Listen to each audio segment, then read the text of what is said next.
start over.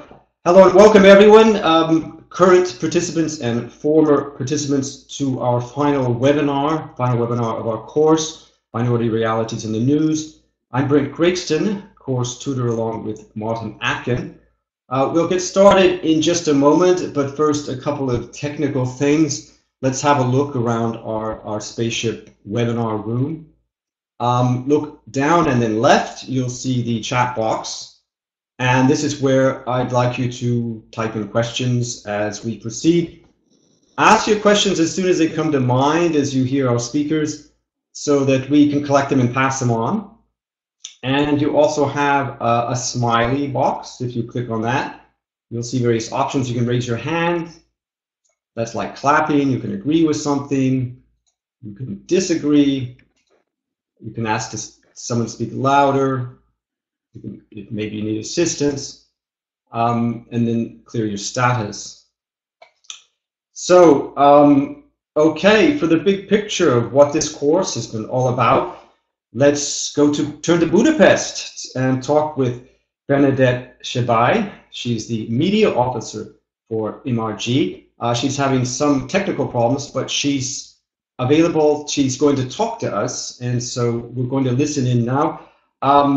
Bernadette, with a warm welcome from all of us, we'll hand it over to you now. Hello everyone, it's Bernadette Shabai from the Budapest office. As you all know, I am the media officer. I am the one who's sending you press releases and nagging you to send the news items after the field trips. It's very nice to see you, and I can see a lot of familiar names, so it's very nice to see you even online through chat. So I would like to give you a quick introduction about the program and what we have achieved in the last 3 years, and some thoughts about this idea of the closing gathering. So now you know that we got to the final course, to the 5th online course. So we thought it is time to get together the so many people, the so many professional journalists we have been acquainted in the last 3 years from a lot of countries in Eastern Europe, from Bulgaria, Hungary, Slovakia, Latvia, Lithuania, Czech Republic, and Poland. Actually, in the last 3 years, 272 people participated in our online courses. So we managed to work with a lot of good people, and actually by the end of 2015, by the beginning of 2016. 100 people, almost 100 people will have traveled with us to Kenya, Tanzania, Uganda, Cambodia, Nepal, and Thailand. So we are very happy that we managed to work on this program with you, and it was a great contribution which you all add to the success of the program. And at this point, I would like to thank you or highlight the donor of the program, which is the European Commission, EuropeAid. And we actually started this course, this program, Minority Realities, to shape the reporting about developing countries in Bulgaria, Hungary, Slovakia, Latvia, Lithuania, the Czech Republic, and Poland. And we wanted to provide journalists with an opportunity to report on exclusive stories in these countries, and to provide them with a deeper understanding about common political issues from the minority angle. So we hope that we manage to make an impact in the countries where you live. And the program ends, our program ends in April in 2016, but we would like to continue. And actually, this is now the opportunity to ask your help as well to help us sustain the program in a way that you read our press releases, you promote our work, and you try to involve the minority angle into your reporting. Let me draw your attention to a couple of websites. Some of them you have already known. One of them is our main website, minorityrights.org, where you can read our press releases and a lot of interesting reports. The last one you must have received is the People's Under Threat Report 2015. We have another website called minorityvoices.org, which is a citizen journalism website we developed in 2009, 2010, and this is a platform where minority and indigenous activists from all over the world can upload their photos, articles, videos, so it's worth checking out from time to time.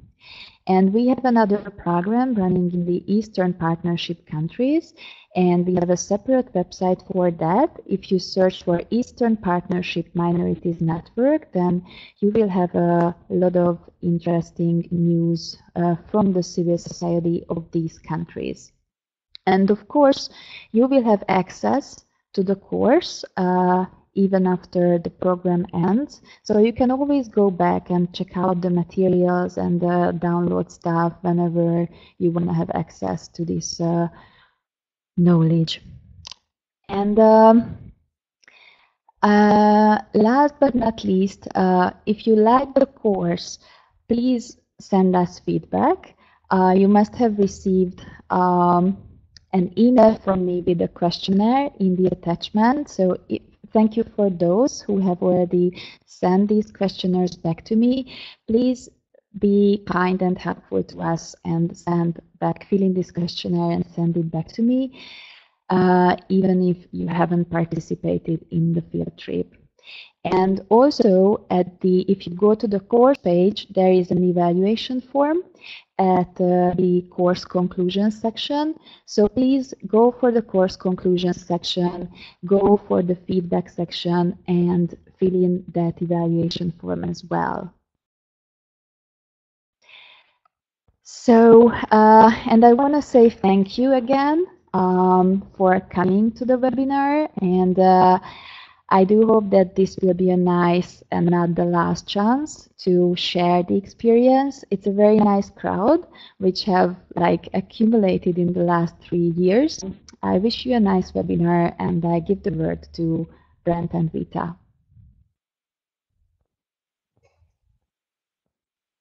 Okay, hi, I'm back. We're going to talk now with Vita Ličytė. She's on the line from Vilnius. She's Lithuanian with LRT, Lithuania's national public broadcaster. She's going to talk about her training reporting trip to Cambodia. Vita, are you online now?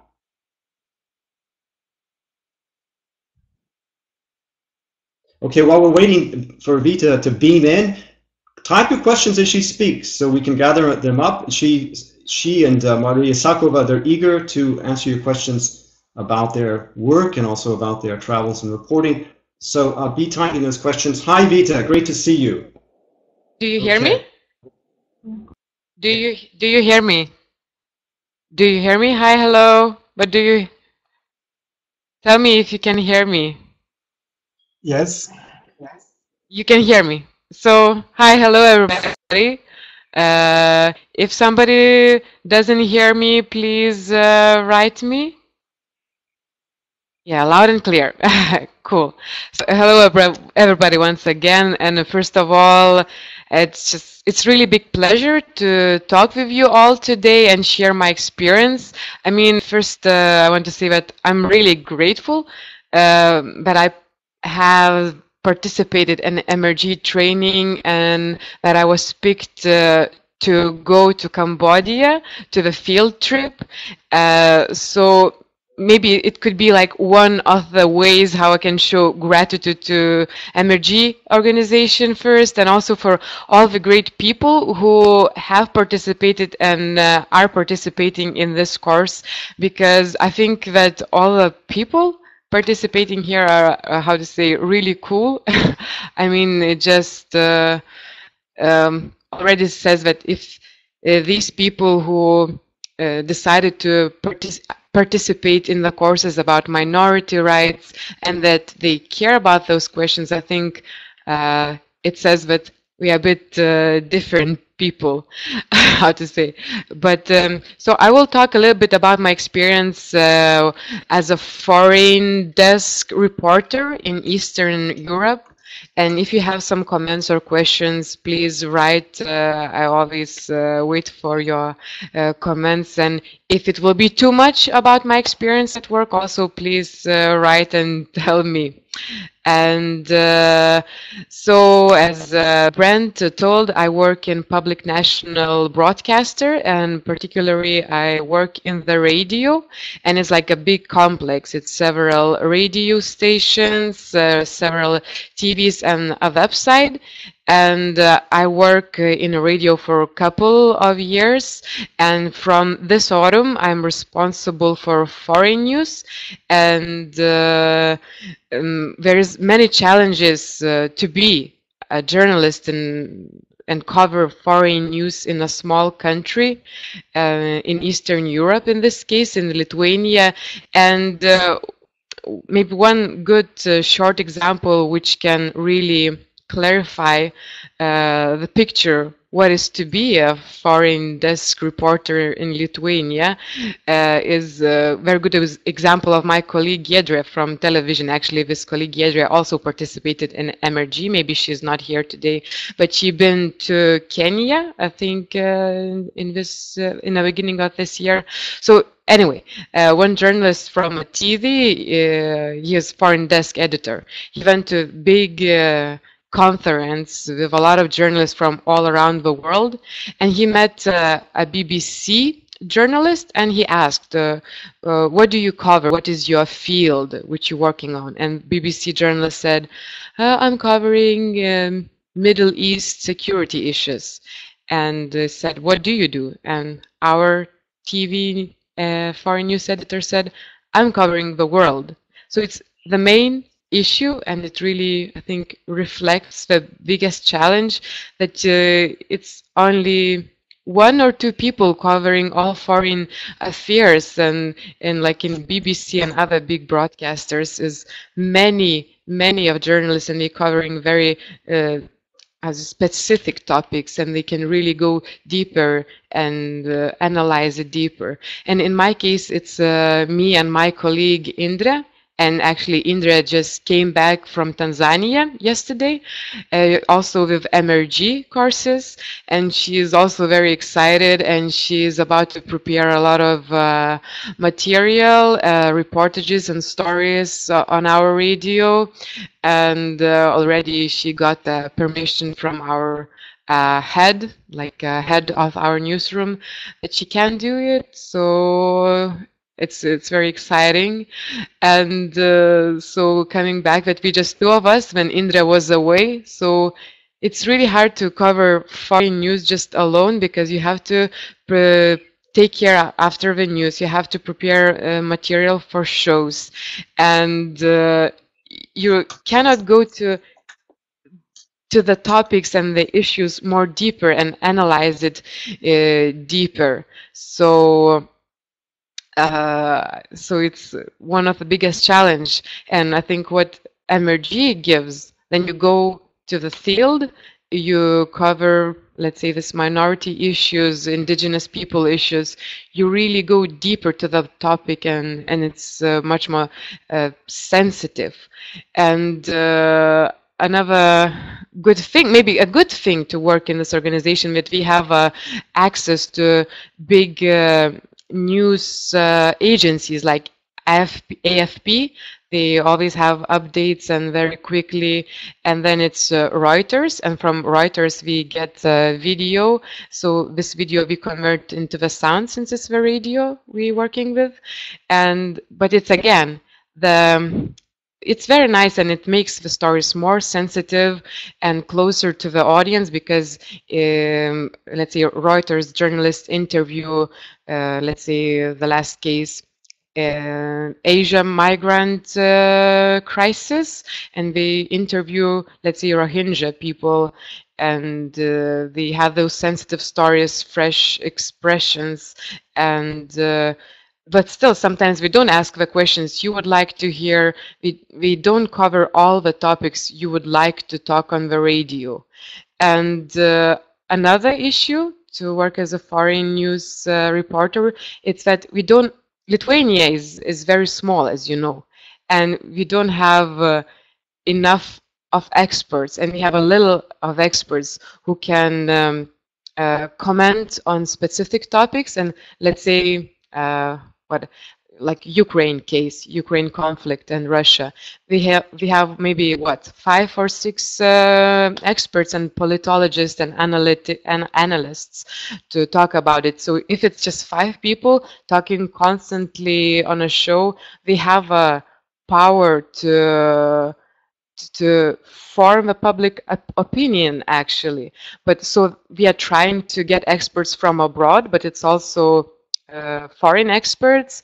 It's also quite challenging sometimes because first it's hard to get them quickly, because you need it fast, just now on air. You need a comment on some specific event which just happened, and you just try to get something from Lithuania, and it's very hard, and you try to search something from abroad, and then you will maybe just get it tomorrow, the answer, if you can or not. Or sometimes it's quite hard to convince them to talk for a small media outlet. Like, it's the biggest in Lithuania, but Lithuania is small, and maybe some experts from abroad who is very influential and well known, we are thinking like we cannot waste their time to comment some issues just for Lithuania when we are called from somewhere else like CNN.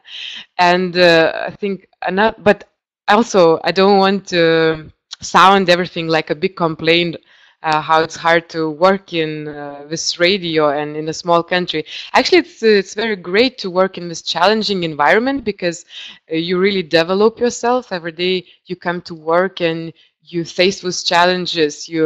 It's actually, it's not bad. It's a good feeling, like, and because we usually overcome those challenges, because our goal is the best quality of our stories and of our radio stories.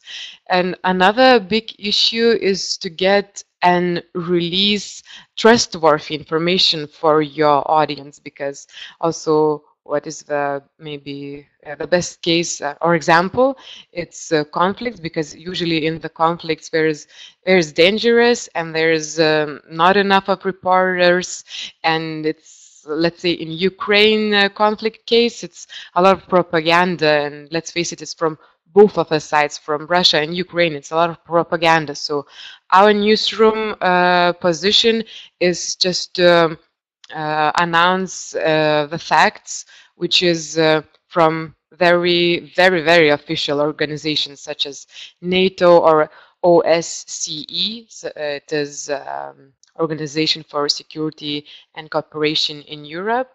And if there is some other sources, you really have to check it. And I just want to give you one example about why it's super important to check the information, because I'm sorry, just was checking the our chat window if it was any questions.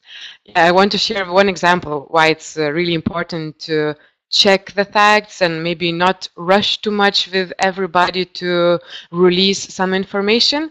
And this example I got to know in Tech Camp in Riga, which was a few weeks ago. I'm just so excited about this example, so that's why I really want to share. And I just want to ask for, if somebody, I bet that a lot of you already know this example or have heard about it. If you know it, please don't spoil it and don't tell for other guys. So I will just show you a video, and I want to ask you some questions. What do you think about it? I hope you will get this. Wait a minute. Now I will post. Let's see.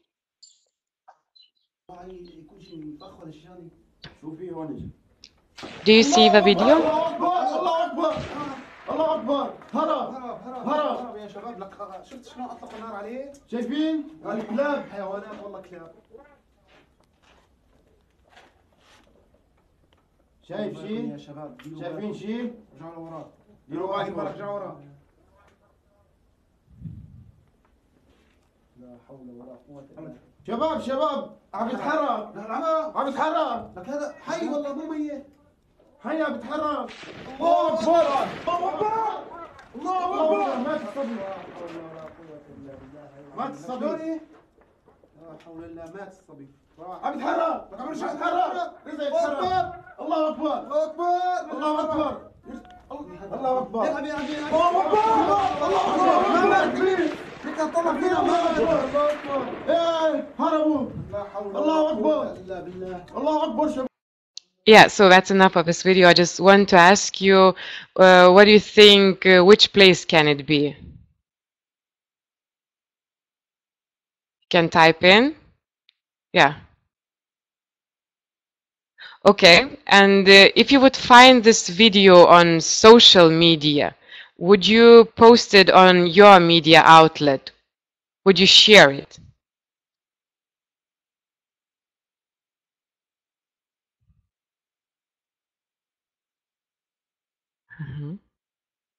Okay.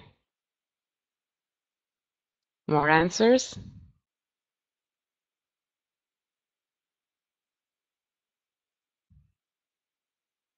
Okay.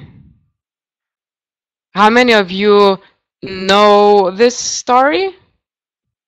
Can you raise your hands? Okay, so the ones who don't know, I just want you, maybe I can now share my screen. So basically, yes. Yeah, I will open. Oh, Jesus. Yes. It says that it's some connection problems and I cannot share my desktop.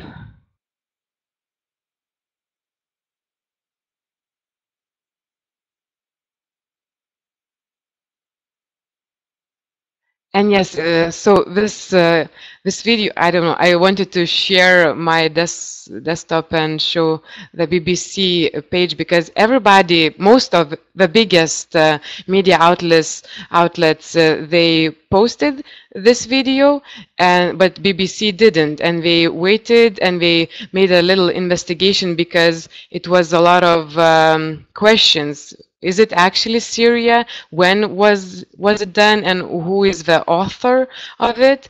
And yeah, as you know, it was fake, and it was made by Norwegian documentary director, and he made it on purpose because he wanted to check the awareness of media, if they blindly just put everything what they find on a social media. And actually this video got a lot of views on YouTube, but after when BBC covered that it's actually fake, it was even a bigger story. So it just reminds us once again how it's really important to check the information. And in now today's topic context, I think it's really important because let's say we are covering minority issues when we are just sitting at home by our desk, and if there's like a very fresh problem there or a conflict, and they are searching somebody in that country, in that place, who can comment for us,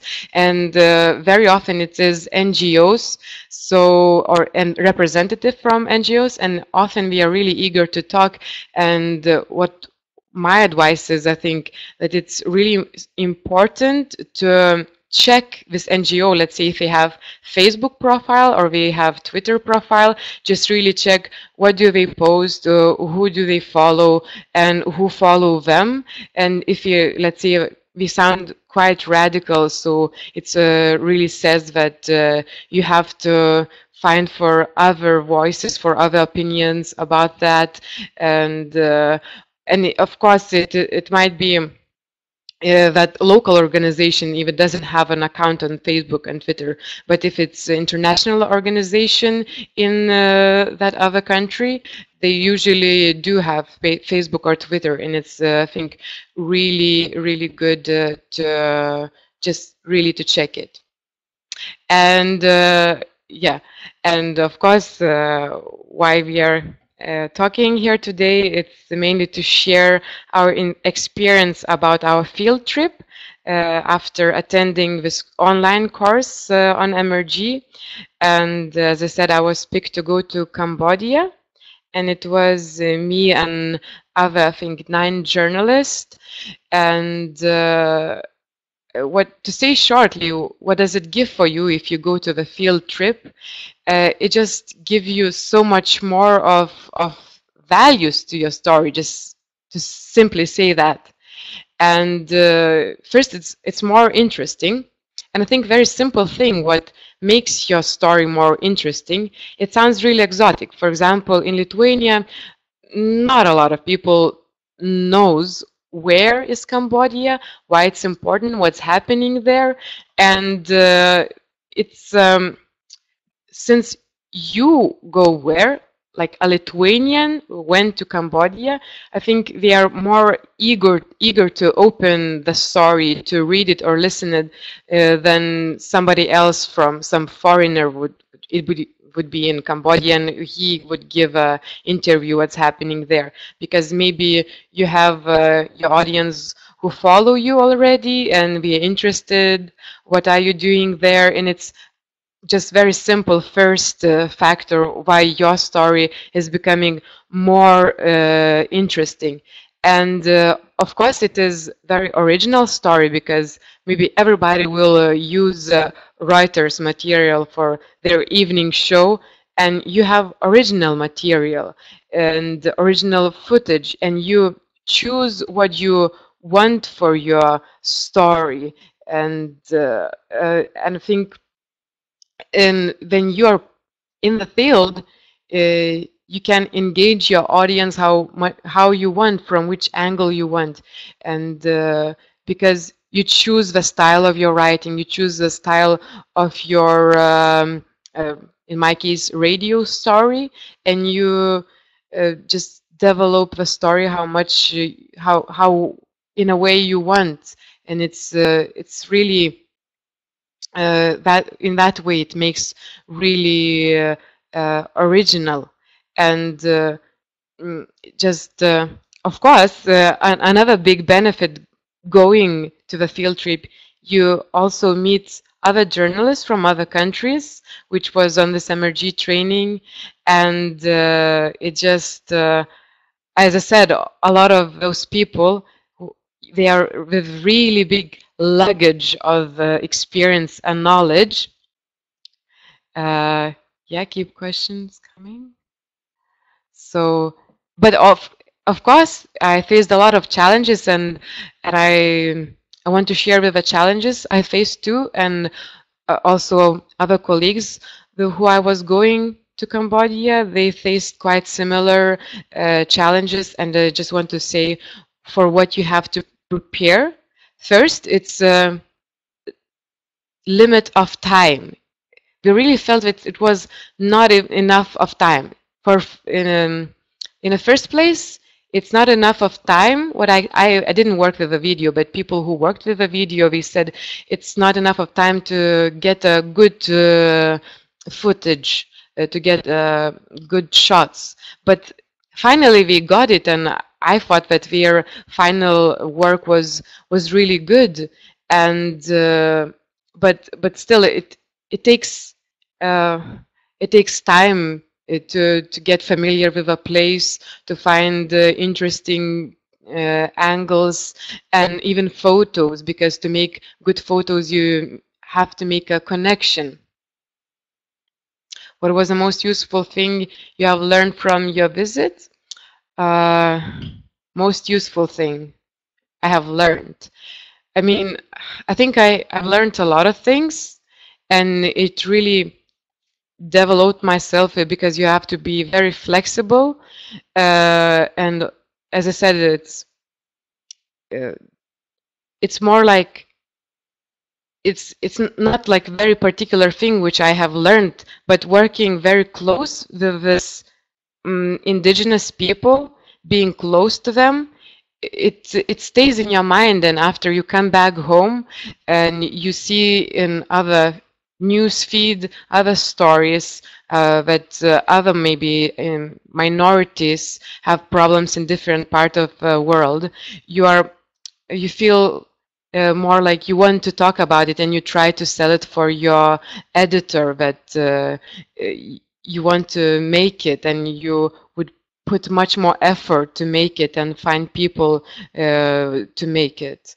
But also just all those challenges which we overcame, it taught us a lot, because since I was talking about the limit of time, and it also, if next time I would go to Cambodia, I would start to contact people in Cambodia much more earlier, because it takes time to arrange those extra interviews who you want to make a story with, because of course the meetings with indigenous people were already organized by MRG and cooperating NGO, local NGO in Cambodia, but also we were making some other stories, and other people were they wanted maybe opinions from other NGOs to find other people, and it really takes time to find these people.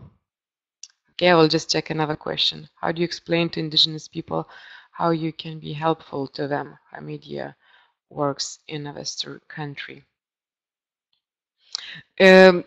In the beginning, when we meet indigenous people, we always started to say that we here because we want to tell your story, we know your problems, and we were saying that maybe we have responsibilities, our country have responsibilities to help for the countries like yours, and that's why we need to hear your story. And they usually were like we would become more open after you say that you are maybe not you, but your country can help it. Maybe we cannot help it. You say it directly that maybe your country will not help it right away. Your story will be published in your country, but at least you tell that your people in your country don't know what's happening in your country, and you think that their problem is really big, and our people must understand what's happening to them, because our audience must know where the money from our government goes, like to support the country.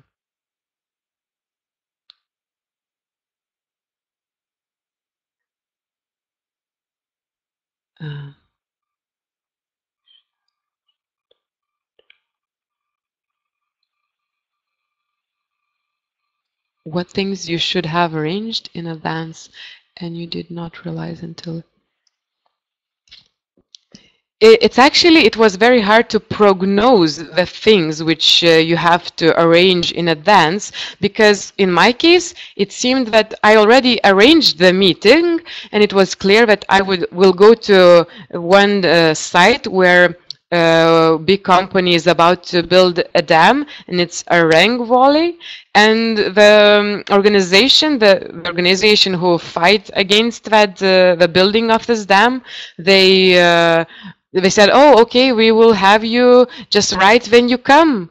And then I came to Cambodia. They wrote me that, sorry, we have issues, we cannot have you. So I had to change my topic immediately when I was in Cambodia. So it was a big challenge. And I was really lucky because I was staying for one more week, and it was a big advantage for me. So I managed to go to another side which was not far away from the place we were staying in the beginning, and I managed to find people who can bring me there. But basically it was completely different side in completely different place, and before I was leaving I thought that I will go to another place, and it seemed like everything is clear, those people really will have me and will wait for me. But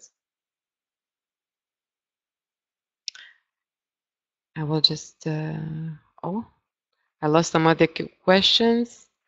How did you manage to build trust? How did we manage to build trust with the indigenous people?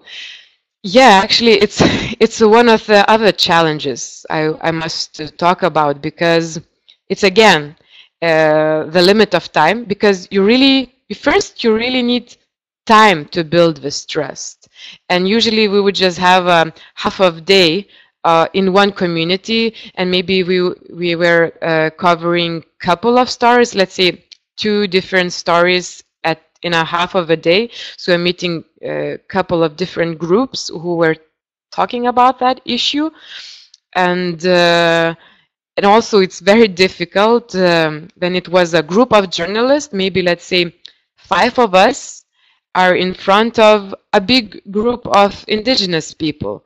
So I don't think that we felt really comfortable in front of a lot of people in the beginning, and also since they were in a big group, it was very hard for them, I think, to start to talk about sensitive things, because they were in a big group, you know, and you kind of they couldn't start to talk about their how to say sad experiences, why they're suffering immediately. And also I think it was quite challenging, because I think it was in their culture that they must be happy. We were talking about happy things, how everything is good, and it really took a lot of time. Maybe we were talking for half an hour and we were saying that everything is good. We were asking, so of course, like, so what's happening? And we would just say,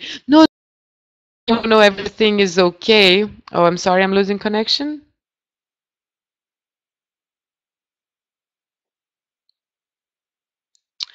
Okay, so I'm sorry. I think yeah, I lost connection. So so just after half an hour, we start to open and actually talk about their problems. But it's still the best to interview the person alone. I think I would have advised to avoid big group interviews if it's possible, because as I said, if it's all the community, but we like to be in the communities, but then we don't open themselves that much. But of course, how to build the trust between, you just start to talk about their everyday lives, just to ask what were you doing today. We were talking about their farming things, just easy stuff like culture, and then they kind of warm up. They feel that you're interested in their culture, and they really like to talk. They talk about their beliefs, about maybe just their animals, and maybe just family, or where is the nearest school, just things like that. And then then you start to talk about more serious topic. But of course, we know from the beginning that you will talk about those serious topics. But anyway, you have to spend at least, I don't know, 10 questions, at least 10 questions for warming up, just those easy questions. I will just, if it's interesting.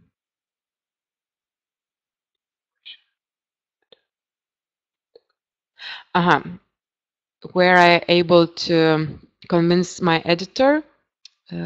Wait.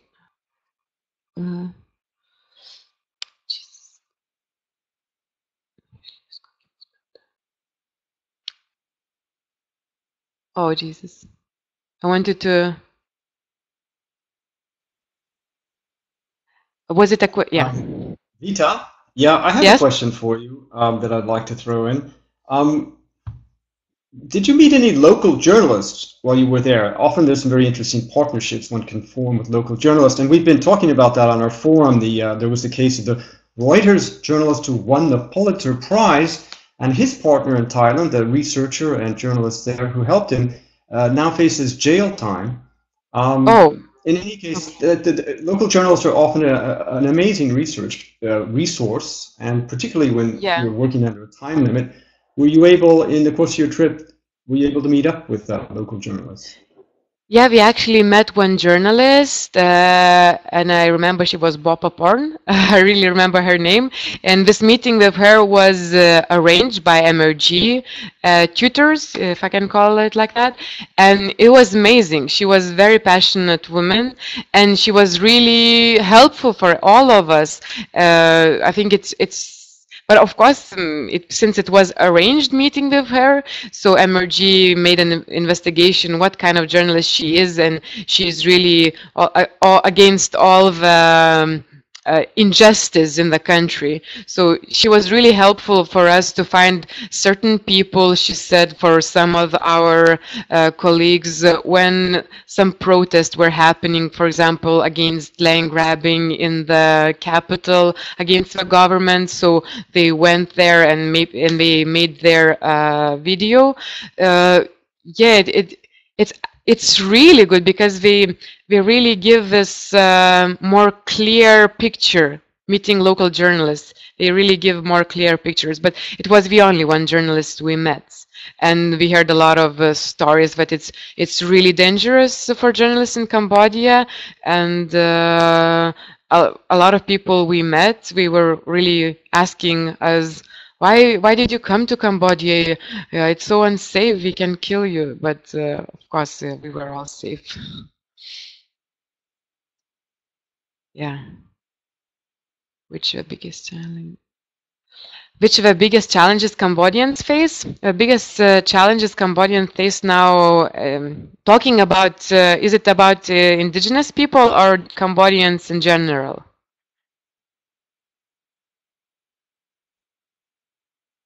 Both. Of course, maybe I would talk first about indigenous people because it was the topic we were interested in and we were working with.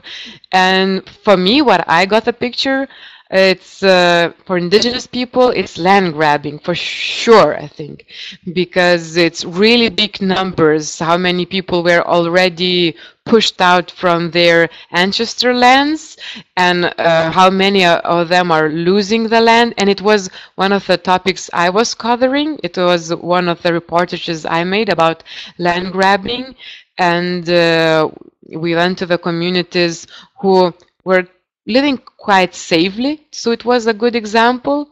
And we were fighting for the land rights, and we went to another community which was all surrounded by rubber fields, and it was actually very sensitive stories. How yeah, we said that it's if you stop growing the rice, you bring the unluck to the village, and they were really losing the last pieces of their land.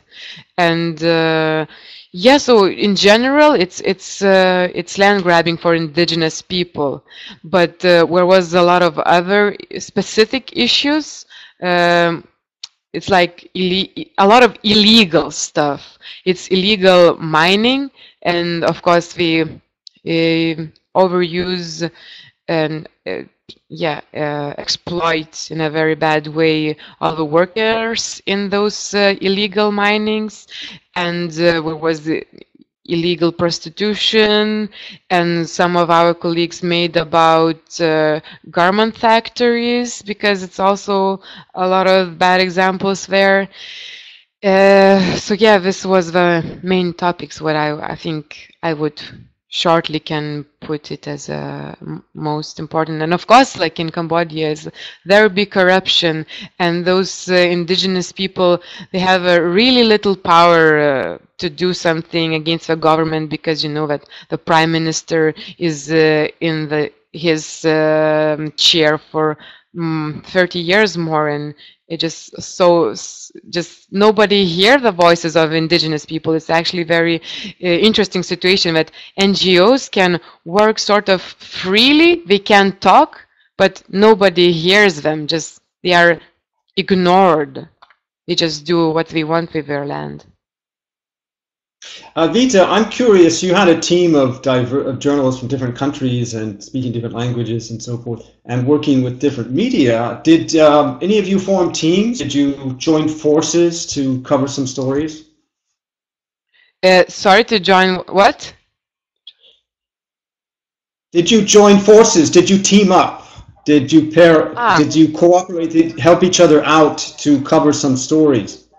Say with Yeah, I think yes, because it's a very small group and it's really easy to get a good to make a good relations with each other. And the biggest help for each other, I think, was also after the field trip, because maybe some of them wanted more video video shoots, so we were sharing actually with everybody. And let's say maybe somebody just didn't write down the names of some of the tribe members or some of the NGO representatives, so I also asked for one of the colleagues to send the interview of one NGO representative, because my interview was somehow broken on my recorder. So yeah, in that way we cooperated a lot, and of course we were long talks after in the evenings, and we were trying to solve out how to make groups so like not to disturb indigenous people too much. And yeah, it was a lot of discussions, and of course like the experience we shared, because some of them were, as I said, really experienced and maybe working for decades and traveling around the world. Just sharing the experiences was, I think, very important. We have a question from Romana. She's asking how much time you spent investigating Cambodian realities, its history, etc., before your departure. Yeah, of course I read, because I think it's the thing which you really have to prepare. And I mean, you don't have to spend, it depends on you how much you want, but it really maybe just took me a few evenings reading a little bit of that, little bit of this, because also MRG representatives send a lot of things to read, so it was not hard like to search in a big Google world what you have to read, because MRG gave us what to read, and I just read it because it's really interesting, and I think you really need to know before going to the country. And I think a question that's already been asked and that I'm curious about too, what's the response been to the stories that you've published? Maybe you could describe a couple of stories. I mean, was it radio and or print? And what did the editors say? What did the audience in Lithuania say about it? Okay, first, I think the biggest attention was driven by the first, a work. It was just a phone call. I was talking on a phone with a host of the show in Lithuania. So I was talking from Cambodia to Lithuania. And basically, we just wanted, the editors wanted me to introduce the culture, the main issues of Cambodia. And for some reason, I think this one became most, spread out, because our website made an article from our conversation, like an interview, and it was republished on other medias, on other biggest websites. So I think a lot of other audience, not only our national radio audience and broadcaster audience, found about it, and I found that other people were sharing it on Facebook, which was nice. But of course, then I made about the dams, and it also got transcribed, and they made it an article, and it also was spread out in also on our website and in other bigger websites. So I'm actually very happy, because there's very different audience for each of the websites, because I don't know, it's maybe some they have an agreement other websites with our national broadcaster, but they can share the articles of national broadcaster website. So I'm very happy that actually it got that widespread. But for me, yeah. Well, I was going to say, we're going to have to move on soon, but there is another question from Veselina. You did mention you had to change your original plans when you got there. She wants to know if your expectations met reality in Cambodia, did you manage to cover your initial plan? Give us an example. Yeah, most or less, I really managed to make to accomplish my original plan, because I wanted to make about the culture, about changing culture and the challenges of indigenous people, because the modern life is really interfering, and actually some of indigenous people really want to go after this modern life. And also I wanted to make about land grabbing, and it really happened. And I made about dam. It was about Ava Dam, but I think it was even more important to talk. So I think that the destiny made it even better. So I talked about this Ava Dam in Sezon River in Mekong. Yeah. And also I just want to say that it was a big challenge with the translators. It was a quite big challenge, especially for me as for a radio journalist, because when you write an article, it's quite easy. You just sum up, maybe you use 1 or 2 quotes. But for me, I had to use a lot of quotes because it's a radio. And it was really, sometimes I was not certain if I'm really using this quote of Cambodian people talking, and if it's really this thing which the translator said, because sometimes it looks suspicious. Then the indigenous people were talking very, very, very long, something really explaining, and the translator just says a few sentences. So this was one of the challenges too, but finally I managed to find the best quotes. And I think you don't need to find, you don't have to have a lot of, you just have to have the most powerful, the most touching, and then I think your story can get successful. Okay, well, thanks, Vita. And we're going to move on now. We might have a little more time at the very end for questions. So if all of your questions if you still have questions that went unanswered, put them, type away. But now let's turn to Sofia, and let's beam in Mariya. Mariya Savkova. She works for BTV in Bulgaria, and she traveled with MRG to East Africa last September. So, Mariya, I'll turn it over to you now. Yes, hello everybody. It's really a great honor for me to be here. I do hope you can hear me and you can see me. If you don't understand anything, just let me know. And let me first introduce myself. My name is Mariya. My professional experience is of about 6 years. I work for one of the TV channels here in Bulgaria.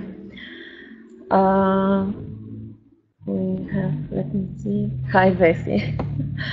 And I'm really very grateful to Minority Rights Group for this great opportunity. I will not repeat all the benefits that Vita already mentioned, but it's just a great opportunity for me, both from professional and from personal point of view.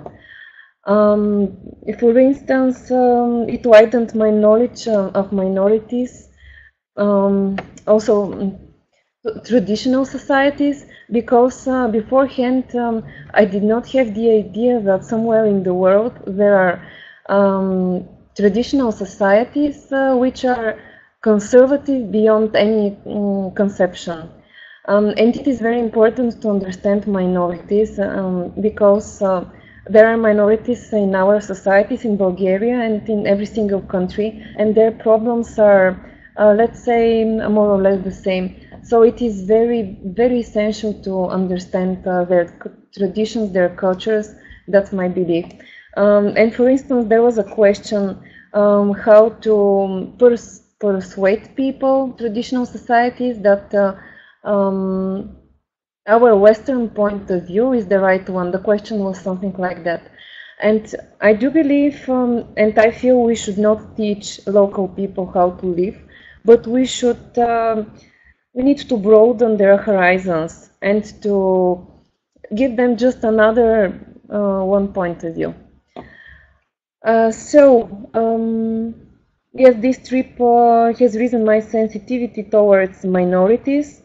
Now I understand them better.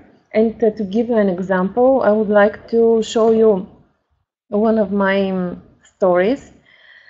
So I was in Kenya, and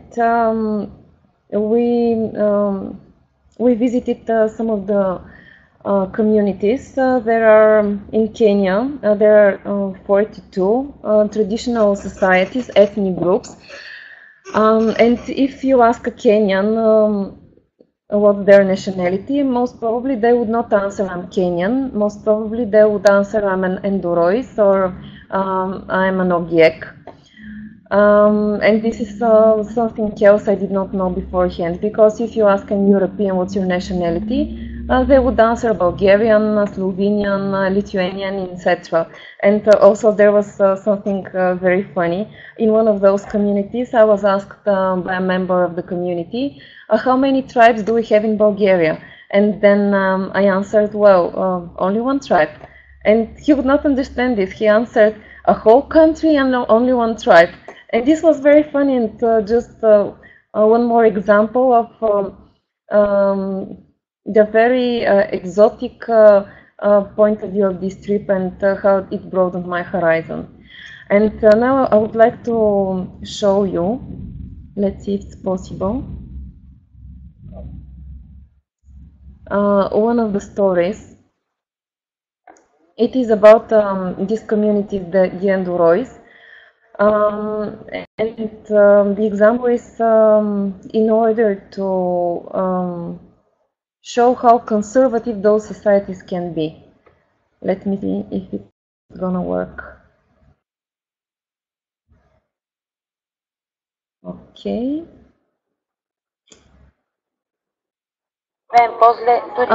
It's only part of the movie. Повечето ендорои не разрешават на жените си да ходят на работа. За тях са определени домашните задължения, домакинската работа и отглеждането на децата. Типично е многоженството. Всяка съпруга живее в отделен дом, а мъжът избира къде да се прибере. Затова е било скандално, когато Салина изгонила мъжа си преди години. Тази необикновено силна жена сама пожела да сподели историята си с нас. Омъжих се за мъж, който за 3 години се ожени за още 2 жени. След 10 години брак отказах да раждам повече деца. И така, сега имам само 3. Защото видях, че този мъж изобщо няма план. Единственият му план е да си взима още жени. Тук хората имат по много деца, защото на жените не се разрешава да ползват контрацептиви. Жената може да ражда години наред като животно. Най-малко 7. При ендороите и много други етнически общности в Кения е широко разпространено женското обрязване, макар и официално забранено с закон. Световната здравна организация го заклеймява като опасно и без известни положителни медицински последствия. Въпреки това, ако една девойка не е обрязана, е трудно да си намери съпруг. От момента, в който се омъжат, те стават робини в новия си дом. Дори да продават в малък магазин като този, в края на деня мъжът прибира всички пари. И по принцип, ако видите жена да продава в такъв магазин, със сигурност тя е над 50 годишна. Момичетата и младите жени изпълняват задачите, които им възлагат мъжете, да пасат добитъка или да копаят, например. Нищо, от което да могат да изкарат пари. Работят само за мъжете си. Okay, so this was only to get an idea. Let me see if I can. Okay. Yeah. How did you relate the story to Bulgaria? Okay, so this was one of the challenges I wanted to talk about, because generally it's very hard to, it is a challenge to cover stories about minorities, and the reason is very simple, because most of us, we work for private TV channels or private media, which means that we get our salaries from advertising, which means that society needs to be interested in what we show on TV. Okay, but minorities are a very small part of society, and this is the problem: how to convince your editor that a story about a minority group is interesting, it is important, and needs to be shown on TV. So I relate this to Bulgaria through personal stories. That's the way I believe to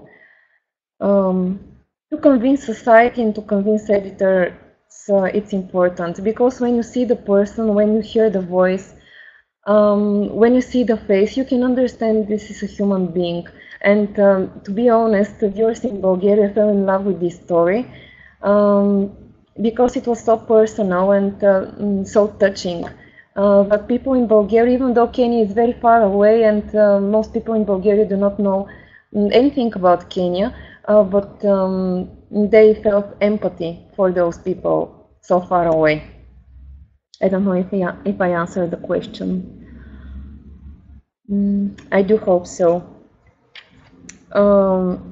Also, through personal stories, I do believe we can overcome stereotypes, because most of the minorities suffer stereotypes. For instance, in Bulgaria, such an example is the Roman population, and I do believe there are examples in every single country in the world. Okay, I would like to move on the challenges I faced as a video journalist in my field trip. Another question. And Mariya presented the film in front of teachers. Yes, I can remember this very clearly. My impression was that teachers were very interested. Some of them had already visited Kenya, and we elaborated on different problems we have in education here in Bulgaria and in Kenya, and we came to the conclusion that Bulgaria is a very developed country, and actually the situation here in Bulgaria is not that bad, and also some of the teachers had already started thinking of different ways how to support local education in Kenya. Yes, I do believe people in Bulgaria like the movie very much through those small personal stories, and even I got an award from National Media Festival, and one of the stories is nominated for one more, but I really don't know the outcome yet. Okay, and a question? Mariya? Yeah. I'd like to throw in a question. Now that you've done this film about the Indira, and you obviously had a chance to go on a trip there to visit him and report on their situation. How do you have some idea how you might follow up, and if you might be able to write about them, broadcast about them again in the future, like a documentary or something? Actually, the public in Bulgaria got interested in the subject, but the problem is it is very expensive to go there and to continue the story, to follow up. This is one of the challenges, and the second challenge is, as I already mentioned, those societies are very conservative and very traditional. It is very hard, if it was not thanks to your help, to go there and to find the right people to take us to those communities, because those people would not trust a stranger. They would not trust Muzungo. Muzungo is the word for white-faced person. So there are many challenges. But if I had the opportunity again, I would definitely go. Also, I think that the public in Bulgaria liked so much the movie because it's very exotic, and this is a great opportunity for from a professional point of view. Because the story is exotic, it's interesting by itself. You cannot see such thing in Bulgaria or Lithuania or in Slovakia. It's a very interesting story. You cannot meet such kind of people in your country. I'll just pass on a question from Daniel. He says you wrote an opinion piece on BTV's website. Could you tell us about that? So you're, in addition to your video, you've also been writing about the Indira people. Yes, this commentary was actually my personal view of, how to say, the whole trip, the whole experience. Also, comparison between problems in Bulgaria and problems in Kenya. We people on the Balkans and in Eastern Europe have the understanding that we've been suffering from many problems, we live a poor life, and I realized this was not true. And this was the commentary. Such a thoughtful opinion piece. Okay, thank you very much, Dani. Another question? Well, we have one from Liliana. Maybe you're reading it. What was the most touching story you faced in Kenya? It was the story I already showed you. What's interesting about the story is because probably most the people if you're going to this field trip, you would realize that first of all, you should attend some official meetings. It's very necessary, and you cannot just ignore the meetings because local people would like to know you. Okay, but then you cannot get in touch with people. You cannot hear their personal stories, which is very essential for what I've already talked about. But this lady, the lady I already showed you, she came to me. She just picked me up and she told me, I would like to tell you my personal story. I would like people in Bulgaria to see my story and to hear about my life, my challenges. And she turned out to be a very brave woman, extraordinarily brave woman, because she has divorced her husband and she has decided on her own that she would not have more than 3 children, which is very brave. I would never forget her. Also, in the end of the interview, she told me that through people like me, she hopes that girls in her community could realize that girls could do better even than boys. And this was very shocking to me. I have never thought before that a boy can do better only because it's a boy. And this added to my understanding of the seriousness of the problems over there. I'm curious, we talked about the problems of time limits in the case of Cambodia, and when you're out there with video, you need time. How much of a constraint was it, the time you had to work in the field? Did you edit stuff while you were there, or just wait till you got back? And you seem to have gotten a reasonable amount of material. How did you deal with that? I think that the time limit was the most challenging event I had in this trip, because I traveled by myself. I did not have my cameraman with me. I did not have a colleague at all, and I'm not a professional cameraman, which means I was pressed for time all the time.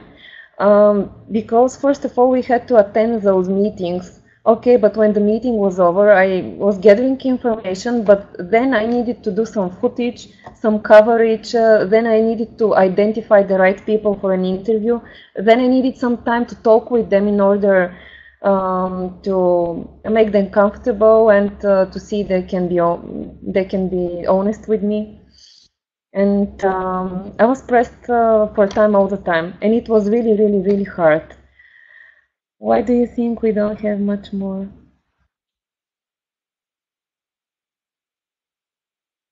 Well, Zesi, the answer to your question is I think it's very expensive to go over there. This is the main reason. And the other reason is you need to find the right people to take you to those communities. Yes. I'll add a question about land grabbing has affected the Indra people as well. Did you report on that at all? Of course, this is part of this short documentary that I've made. Land grabbing is a very serious problem. When actually most of those local communities, ethnical group, they were banished from their land without being offered the opportunity to live in another place or to offer them another source of income. And for those communities, they were faced with problems such as starvation. For instance, the Endurois, they used to be farmers. but when they were banished from their land, they could not continue their way of life because the soil was not fruitful. So they were faced with starvation, indeed. And I'm going to pose, yeah. I mean, the Indruwa, they won a legal victory in court, but it doesn't seem that that's really helped them very much on the ground. It doesn't seem that they have much prospect of going home again. Yeah, everything is very slow. And for instance, their government, they do not deny them the right to go back to their land. They just say okay, but then nothing happens, and some years pass and then nothing happens. Then they go to court again. The government do not deny their right again. They say okay, but then nothing happens, and it's a never-ending story. And I'll ask a similar question to the one I asked of Vita. How about your relationship with the other members of your team? Did you help each other out with anything? Or were you just concentrating on your own material? Have you stayed in touch with him? Have you kind of compared notes with him either while you were there or after you got back? Yeah, first of all, it was great fun. Most of the people I met are very close friends of mine. Some of them a girl I met again in Brussels, and it was a very memorable meeting. So it was great fun. We helped a lot. But bearing in mind the specification of our work, working for different kind of media, we helped each other with information. When we came back, we discussed what kind of data we have collected, and we shared the data and the information. And I'm gonna ask a question that, in a way, to me seems pretty obvious, and you touched on it already when you wrote an opinion piece. But how did this reporting trip and making a documentary about the Indruwa people, how did that affect the way you see minority issues in Bulgaria? Minority rights issues. Yeah. To be honest, I do not believe that this documentary changed tremendously their point of view. For instance, the point of view of Bulgarians towards, let's say, Roma population. But I think as a journalist it helped me a lot to understand better the problems of minorities and to respect them better. And changing my understanding, I think that in the future it can change the understanding of society as well. Okay, I'm going to call out for questions either for Vita or Mariya. We still have a bit of time left, and it would be nice to watch your whole video. So I see a couple people are typing, and again, we were talking about the potential of forming relationships with local journalists, and that was a meeting with a local journalist was part of the trip to Cambodia. What about on your visit in Kenya? Did you have a chance to meet with local journalists? Yes, we met a local journalist, two local journalists. The meeting was arranged by Mariya group, and it was very useful. There are some questions coming up.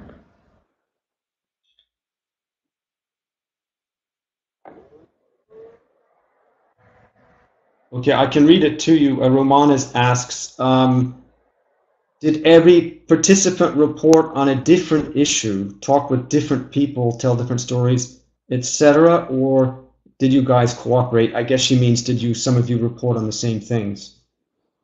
Yeah, well, we report on the same kind of problems because the meetings are organized. So it's impossible to have great plans beforehand. You just need to follow the organized things, but this is actually a great help because, for instance, in Kenya is not very safe.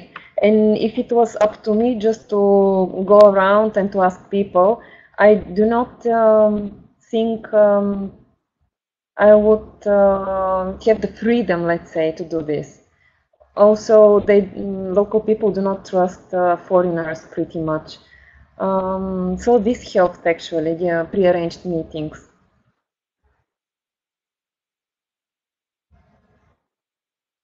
But then for the individual interviews, I do recommend that every journalist approaches a member of the community by themselves for more personal interviews. Some more questions coming up. Yeah, Mariya, I'll let you field those questions and I'll be back shortly. Okay. What image did locals have of Bulgaria? This is very funny because for some reason, I do not know what, but for some reason, the Kenyans, the only country in Eastern Europe Kenyans knew something about was Bulgaria. And in many cases, when they wanted to refer to Eastern Europe or the countries we came from, they referred to, for instance, I can see Martin is here. For instance, I can't remember if there was exactly this situation, but for instance, they would say, "Oh, Martin, who is from Slovakia, yeah.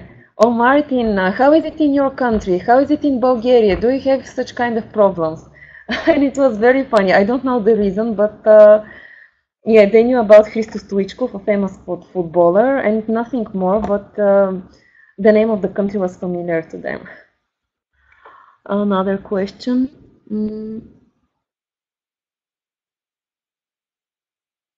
The association about Europe was a rich place, and they considered us as rich and influential people who could change their lives for better, which is not totally wrong.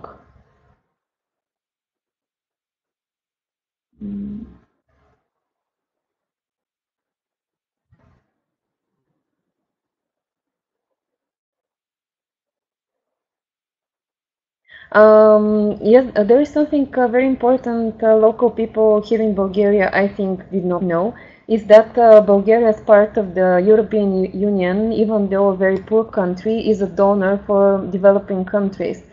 So people in Bulgaria did not know that every single year Bulgaria actually donates money to the European Commission, and then the European Commission distributes the money to the developing countries. So actually, we were not very sensitive to the topic because we don't realize that money are, how to say, taken from our salaries every single month for this donation. I do believe people are more sensitive now in Bulgaria. More questions?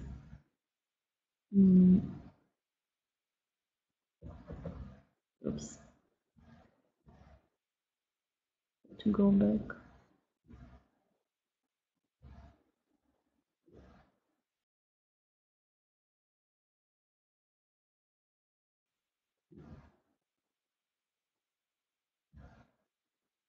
The local think you're a Bulgarian, or the local people thought I was a European. I was, how to say, we were so different. We were white-faced, and we came from Europe. That was in the tribes in Bulgaria.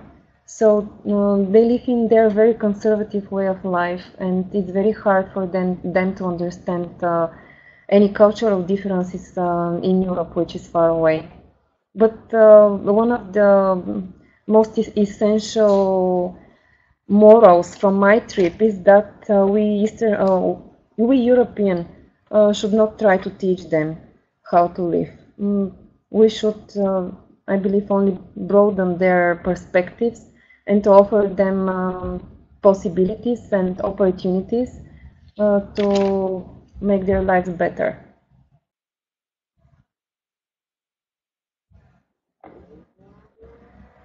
Let me see.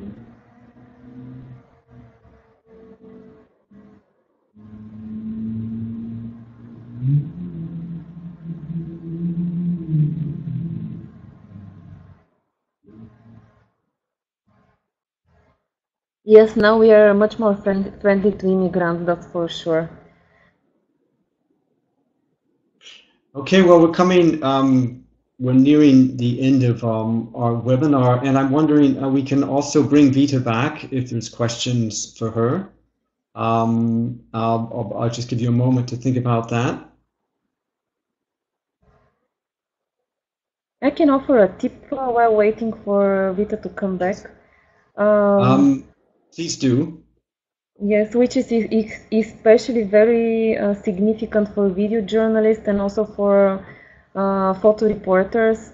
Always to check and to double check whether everything is okay with your technical equipment, whether all you have recorded is in a safe place, because if you come back with no footage, no story. That might seem like a basic piece of advice, but when you've traveled all the way to East Africa, indeed it's a profoundly important thing to keep in mind.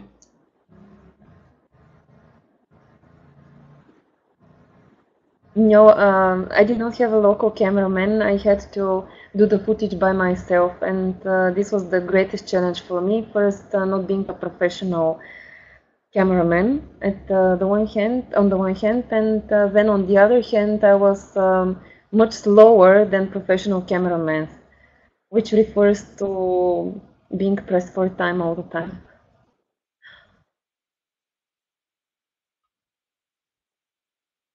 Okay, well, look, I think we're just about coming to the end of the webinar. We have a tradition now on our spaceship webinars. We can all hit our little smileys, and we can all agree. I think this has been a fascinating webinar. Thanks so much to Vita and to Mariya for sharing their experiences. And I hope that this diverse community of journalists will stay in touch with each other, with MRG. We'll go on to write and broadcast many stories that will touch many lives about minority rights and indigenous rights issues. And so everyone, I'm hitting my smiley. Let's all raise our hands together for Mariya and Vita. And I'm seeing, I see a few raised hands. Come on, all together now. A big round of applause. I've got my hands up. Let's the rest of you do the same. And good luck to the current participants wrapping up the course with your final written assignment, and perhaps in the next phase, the training reporting in the field phase. And so if there's any more final comments, Vita, Mariya, if not, I think then with a big thanks from all of us, on behalf of all of us, we're going to say goodbye now. So I'm going to sign off, and let's stay in touch. Goodbye.